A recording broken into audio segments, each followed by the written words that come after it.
안녕하세요. 이시우TV의 이시우입니다. 이번 분석은 승부식 69회차 해외축구 총 6경기 분석 진행해 보겠습니다. 해당 분석은 초안 분석이며 이 점 유의해서 봐주시면 감사하겠습니다. 슬로바키아는 포르투갈에게 2패를 당했지만 유로 예선에서 7승 1무 2패로 J조 2위에 올라 본선에 진출했습니다. 함식의 뒤를 잇는 미드필더 루카스 하라슬린이 팀의 새로운 에이스로 자리매김했으며 그는 뛰어난 속도와 기술을 이용해 상대 수비진 사이를 빠르게 침투하며 공간을 만들어내고 있습니다. 이러한 활약으로 슬로바키아의 호날두라는 별명을 얻었습니다.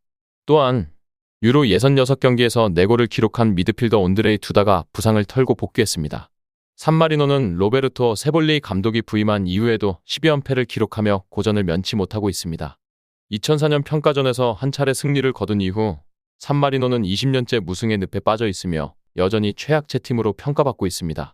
그러나 최근 산마리노의 경기에서 긍정적인 변화가 감지되고 있습니다. 지난 38년 동안 국제대회에서 32골을 기록하는 데 그쳤던 산마리노는 최근 3경기에서 각각 덴마크, 카자흐스탄, 핀란드를 상대로 연속 1골씩을 기록했습니다. 이는 산마리노 축구 역사상 보기 드문 성과로 앞으로의 경기에서 더 나은 결과를 기대하게 하는 요소로 작용하고 있습니다. 슬로바키아는 직전 원정 경기에서 노르웨이를 상대로 1대1 무승부를 기록했으며 최근 2차례 평가전에서는 1무 1패의 성적을 보였습니다. 한편 산마리노는 직전 홈경기에서 핀란드를 상대로 1대2 패배를 당했습니다. 가장 최근 맞대결에서는 2009년 슬로바키아가 홈에서 산마리노를 7대0으로 대파한 바 있습니다. 이번 평가전은 비너노이슈타트 중립구장에서 펼쳐집니다. 유로 본선을 앞두고 경기력을 끌어올려야 하는 슬로바키아의 승리가 예상됩니다. 덴마크는 상대에 비해 세밀한 패스워크를 통해 공격을 전개하는 능력이 뛰어납니다. 그러나 최근 들어 저조한 결정력 문제가 덴마크의 발목을 잡고 있는 상황입니다. 덴마크의 공격진에는 폴센과 돌베르, 호일룬 등 높이의 강점이 있는 선수들이 포함되어 있지만 스웨덴의 걸어 잠그는 전술에 대응하기 어려울 것으로 보입니다. 스웨덴은 수비를 단단히 하고 역습을 노리는 전략에 능숙하기 때문에 덴마크의 공격진은 스웨덴의 견고한 수비에 막혀 효과적인 공격을 펼치기 어려울 것입니다. 덴마크는 세밀한 패스 플레이로 경기를 지배하려 하지만 스웨덴의 조직적인 수비와 전술적 대응은 덴마크의 공격을 제한할 가능성이 큽니다. 따라서 이번 경기는 덴마크의 공격이 스웨덴의 수비에 고전하며 난전으로 이어질 가능성이 낮습니다. 덴마크가 스웨덴의 수비를 뚫기 위해서는 보다 창의적이고 과감한 공격 전술이 필요할 것으로 예상됩니다. 스웨덴은 덴마크와의 전력 차를 감안하여 선수비, 후역습의 전략을 사용할 가능성이 높습니다. 덴마크의 공격력을 막기 위해 철저히 수비를 강화하고 역습을 통해 기회를 노릴 것으로 보입니다. 그러나 스웨덴 역시 득점력 면에서 약점을 가지고 있습니다. 쿨루세브스키와 엘랑가, 이삭 등 주요 공격수들이 국대 경기에서는 기대에 미치지 못하는 경우가 많습니다. 이들의 개인 기량은 뛰어나지만 스웨덴 대표팀에서는 그 기량을 충분히 발휘하지 못하고 있습니다. 특히 쿨루세브스키와 엘랑가는 클럽에서는 더 나은 성과를 내고 있지만 대표팀 경기에서는 득점력이 저조한 상황입니다. 스웨덴의 수비는 비교적 안정적이지만 득점력 부족이 문제입니다. 따라서 이번 경기에서 스웨덴이 1골 이상 득점할 가능성은 매우 낮아 보입니다. 스웨덴이 덴마크를 상대로 승리를 거두기 위해서는 수비를 견고히 하면서도 제한된 기회에서 최대한 효율적으로 득점하는 전략이 필요합니다. 전체적으로 스웨덴은 수비적인 접근을 통해 실점을 최소화하고 역습을 통해 단 한 번의 기회라도 살리려는 전략을 구사할 것으로 예상됩니다. 덴마크와 스웨덴의 공격진 화력은 그리 강하지 않습니다. 따라서 이번 경기는 헛심 공방으로 이어질 가능성이 매우 높습니다. 덴마크와 스웨덴의 경기는 난타전보다는 서로 1골씩 주고받는 무승부로 끝날 가능성이 가장 유력해 보입니다. 노르웨이는 최근 경기에서 다소 하락세를 보이고 있지만 이번 경기는 그들에게 반등의 기회를 제공할 것으로 예상됩니다. 상대팀은 밀집 수비 전술을 사용해 노르웨이의 득점을 최소화하려 할 것입니다. 이런 상황에서 노르웨이는 공격 라인을 평소보다 더 앞으로 올려 홀란드, 웨데고르, 누사와 같은 선수들의 결정력을 최대한 활용해야 합니다. 홀란드는 그동안 클럽과 대표팀에서 뛰어난 득점력을 보여줬고 웨데고르는 창의적인 패스와 공격 전개 능력으로 팀의 핵심 역할을 하고 있습니다. 누사 역시 빠른 발과 기술로 상대 수비를 흔드는 역할을 담당할 수 있습니다.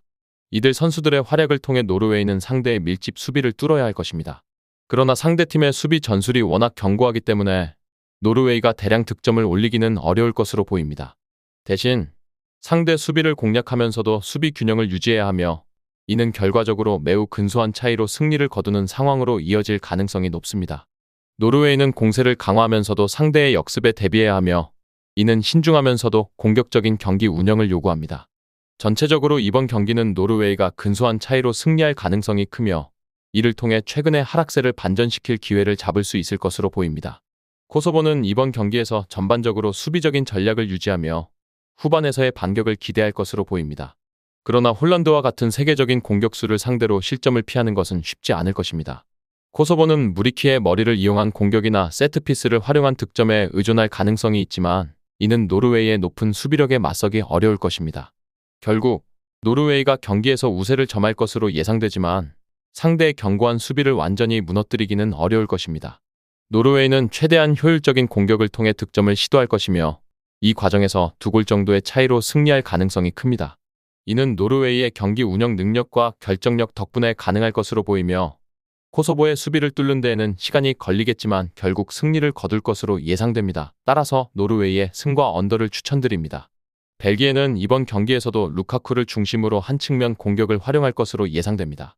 루카쿠는 그의 물리적인 힘과 골 결정력으로 앞서 나가는 역할을 할 것으로 보입니다. 그는 벨기에의 공격에서 중요한 역할을 맡고 있으며 특히 마케도니아 수비를 뚫기 위한 주축으로 활동할 것입니다. 하지만 마케도니아는 이 경기에서 수비를 중시하는 전략을 채택할 가능성이 큽니다. 그들은 벨기에의 공격을 어렵게 만들기 위해 밀집 수비와 카운터 공격을 활용할 것으로 예상됩니다. 이로 인해 경기 초반에는 벨기에가 상당히 애를 먹을 수 있겠지만 후반에는 상황이 달라질 것으로 예상됩니다. 후반에 들어서면 마케도니아의 선수들은 집중력이 떨어지고 피로가 누적될 수 있습니다. 이로 인해 대량 실점을 허용할 가능성이 있습니다.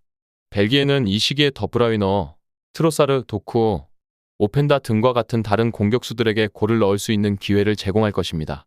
이들 선수들은 루카쿠와 함께 공격의 다양성을 제공하며 마케도니아 수비를 제압하려 할 것입니다. 결국 벨기에는 루카쿠와 다른 공격수들의 공격 능력을 통해 경기를 지배할 것으로 예상됩니다. 마케도니아의 수비가 견고할 수 있지만 후반에는 벨기에의 공격력이 더 강력해질 가능성이 큽니다. 따라서 벨기에가 경기를 대량 실점을 기록하며 이기는 것이 가능할 것으로 보입니다. 몬테네그로는 벨기에의 화력을 고려하여 이번 경기에서 수비 중심으로 전략을 펼칠 것으로 보입니다. 이들은 벨기에의 강력한 공격을 억제하려고 할 것이며 특히 전반전에는 그들의 파괴력을 최소화하려고 할 것입니다. 몬테네그로의 수비수들은 경기 초반에 벨기에의 공격을 막는데 성공할 가능성이 큽니다. 그들은 밀집 수비 전술을 사용하여 벨기에의 공격진을 어렵게 만들 것입니다. 그러나 후반에는 집중력이 떨어져 실수를 저지를 수 있으며 이로 인해 벨기에의 실점을 허용할 가능성이 높아질 수 있습니다. 몬테네그로의 선수들은 평균 연령이 높아서 기동력이 부족한 경향이 있습니다. 특히 무고사와 요베티치와 같은 주요 선수들도 좋은 상황이 아닐 수 있습니다. 이들 선수들은 경기를 통해 경험과 지혜를 바탕으로 맞서 싸우겠지만 벨기에의 강력한 공격을 완전히 억제하는 것은 쉽지 않을 것입니다. 결국 몬테네그로는 벨기에에게 득점을 만회하는 것이 어려울 것으로 예상됩니다. 그들의 수비 전략이 얼마나 효과적일지가 경기의 결론을 좌우할 요소가 될 것입니다. 벨기에는 후반에 들어서면 더브라위너, 트로사르, 도쿠, 오펜다 등과 같은 공격력을 활용하여 몬테네그로 수비를 돌파하려 할 것이며 이 과정에서 득점을 추가로 기록할 가능성이 높습니다. 따라서 벨기에가 이번 경기에서 승리를 거두는 것이 가능할 것으로 보입니다. 프랑스는 현재 대표팀에 합류한 몇몇 선수들이 이전 대회에서 파괴적인 공격력을 보여줬던 만큼 그들의 참여로 인해 더욱 강력한 공격 라인을 형성하고 있습니다. 음바페, 덴벨레, 그리즈만, 지루 등 1선과 2선 자원들의 화력은 상대가 수비를 밀집시켜도 대량 득점을 거두는데 어려움이 없을 것으로 예상됩니다. 음바페는 그의 빠른 스피드와 결정력 있는 골결정 능력으로 앞서 나가는 역할을 맡고 있으며 그리즈만은 그의 창의적인 패스와 정확한 슈팅으로 팀을 이끌어 가고 있습니다. 덴벨레는 그의 골 결정력과 공중 위력을 통해 상대 수비를 무찌를 수 있습니다. 지루는 그의 물리적인 힘과 골 결정력을 통해 공격에서 중요한 역할을 하고 있습니다. 프랑스는 이들 공격수들을 중심으로 한 공격 라인을 가지고 있으며 이들은 공격의 다양성을 제공하며 상대의 수비를 균형 잡기 어렵게 만듭니다. 또한 팀 내에는 다양한 공격적 옵션이 존재하여 상대가 수비를 밀집시키더라도 뚫고 득점하는 능력을 가지고 있습니다. 따라서 프랑스는 이번 대회에서도 강력한 공격력을 발휘하며 대량 득점을 기록할 수 있을 것으로 기대됩니다. 상대팀이 어떤 전술을 사용하던지 간에 프랑스의 공격 라인은 그들의 능력을 최대한 발휘하여 경기를 지배할 것으로 보입니다. 룩셈부르크는 최근 상승세를 보이고 있지만 이번 경기에서는 프랑스와의 대결에서 반전을 이루기는 어려울 것으로 보입니다. 프랑스는 상대적으로 공격적인 성향과 압도적인 화력 차이로 인해 경기를 지배할 것으로 예상됩니다. 룩셈부르크는 신안이 로드리게스 등과 같은 선수들이 역습이나 속공을 통해 득점을 노리겠지만 프랑스의 강력한 수비와 공격적인 모습 앞에서 대량 실점을 피할 가능성이 낮을 것으로 예상됩니다.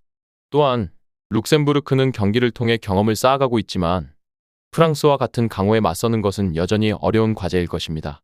결론적으로 프랑스는 이번 경기에서 자신들의 공격력과 경기 운영 능력을 바탕으로 승리할 것으로 보입니다. 룩셈부르크가 경기를 통해 좋은 경험을 쌓을 수 있을 것이지만 프랑스에 대항하기에는 한계가 있을 것으로 예상됩니다. 따라서 프랑스의 승과 오버를 예상해봅니다. 스페인은 측면 위주의 공격 전략을 통해 상대의 수비를 돌파하려 할 것으로 예상됩니다. 특히 컷백이나 크로스를 활용하여 세컨드볼을 적극적으로 활용할 것으로 보입니다. 이전과 같이 상대의 밀집 수비를 뚫기 위해 알바로, 올모, 야말과 같이 공격진의 능력을 감안할 때 대량 득점이 가능할 것으로 보입니다. 안도라는 이번 경기에서 무조건적으로 선수비, 후역습 전략을 펼칠 것으로 예상됩니다. 그들은 상대의 강력한 공격을 억제하고 가능한 한 수비 집중을 높이려 할 것입니다. 그러나 안도라가 이러한 방식으로 경기를 펼치더라도 상대의 공격력을 고려할 때 대량 실점을 막기는 어려울 것으로 보입니다. 안도라는 페르난데스, 마르티네즈와 같이 결정력이 부족한 공격수들을 고려할 때 이번 경기도 무득점으로 끝날 가능성이 높아 보입니다. 그들이 상대의 강력한 수비를 뚫기 어렵다면 득점이 어려울 것입니다. 또한 안도라는 수비적인 전략을 펼쳐도 스페인의 공격력에 대응하기 어려울 것입니다.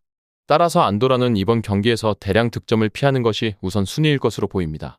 결국 이번 경기에서는 스페인이 경기를 지배하고 대승을 거둘 가능성이 크며 안도라는 수비적인 전략을 통해 득점을 막으려 할 것입니다.